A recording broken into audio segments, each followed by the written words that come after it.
Om Swastiastu. Kali ini saya akan menceritakan tentang konsep ajaran Tatuam Asi dalam cerita Itihasa.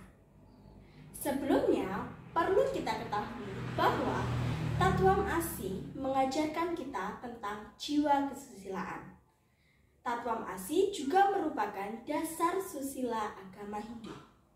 Susila adalah tingkah laku yang baik dan mulia, yang bertujuan untuk menciptakan kerukunan antar sesama. Dan berikut ini ceritanya. Dalam cerita Mahabharata diceritakan perjalanan Dewi Kunti dan para Pandawa keluar dari Goa Galagala. Goa Galagala adalah sebuah istana yang terbuat dari aspal yang dibuat oleh Kurawa untuk Pandawa, dan pada akhirnya dibakar dengan maksud untuk mencelakai Dewi Kunti dan para Pandawa.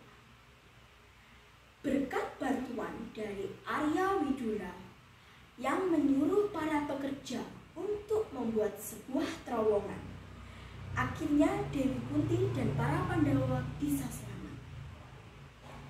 Setelah keluar dari Goa Galagala tersebut, Dewi Kunti dan para Pandawa pergi ke arah selatan.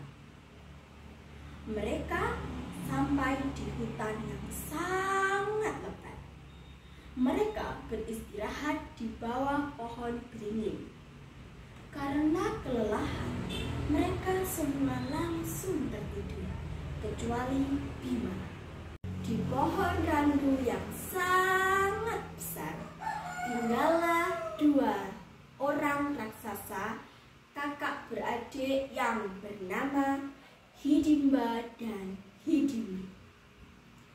Saat Pandawa beristirahat, baunya tercium oleh Hidimba, sehingga membuat Hidimba ingin menyantapnya. Lalu Hidimba menyuruh adiknya Hidimbi untuk menangkap Pandawa dan membawanya untuk disantap. Lalu Hidimbi pergi ke tempat peristirahatan para Pandawa. Tetapi saat Hidimbi melihat kegagahan Bima, Hidimbi jatuh cinta kepada Bima. Lalu Hidimbi pergi untuk mandi dan merias dirinya. Lalu Hidimbi mendekati Bima dan berkata, "Tuan, aku kesini karena disuruh kakakku untuk menangkap kau dan saudara-saudaramu. Tetapi aku jatuh cinta kepadamu. Maukah kamu pergi denganku agar kamu terhindar dari kakakku?" kata Hidimbi. Lalu Bima menjawab, "Maaf, aku tidak bisa meninggalkan ibu dan saudara-saudaraku. Bangunkan mereka dan naiklah di punggungku. Aku akan membawa kalian semua terbang jauh dari tempat ini untuk terhindar dari kakakku." Hidimba sudah tidak sabar lagi. Dia pergi ke tempat peristirahatan para Pandawa. Di situ Hidimba melihat Hidimbi berbicara dengan Bima, membuat dia sangat marah. Akhirnya disitulah terjadi perkelahian. Dan pada akhirnya Bima bisa mengalahkan Hidimba. Lalu Ibu Kunti menyuruh Bima untuk menikahi Hidimbi. Setelah 1 tahun berlalu, Hidimbi melahirkan seorang putra bernama Gatotkaca. Suatu hari, Bagawan biasa mengunjungi Dewi Kunti dan para Pandawa. Bagawan biasa menyarankan mereka untuk pergi ke kota Ekacakra dengan berpakaian pendeta. Mereka menumpang di rumah seorang Brahmana. Untuk menopang hidupnya, para Pandawa meminta-minta. Brahmana tersebut juga memiliki seorang istri, seorang anak laki-laki, dan seorang anak perempuan yang masih kecil. Suatu hari, mereka bercakap-cakap sambil menangis.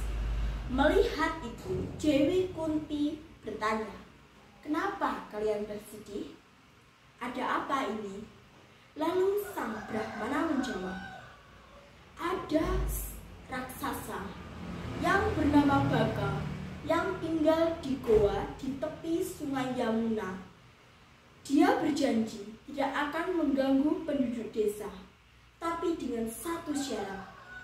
Dia menginginkan persembahan seorang manusia sekali dalam setahun. Dan tahun ini adalah giliran keluarga Brahmana itu yang mempersembahkannya. Karena itulah keluarga Brahmana tersebut bersedih." Lalu Dewi Kunti berkata, "Jangan bersedih, biarkan putra keduaku yang menjadi santapan raksasa itu." Keesokan harinya, disiapkan persembahan segerobak nasi, seekor kerbau, seekor kambing, seekor babi, dan seorang manusia, yaitu Bima.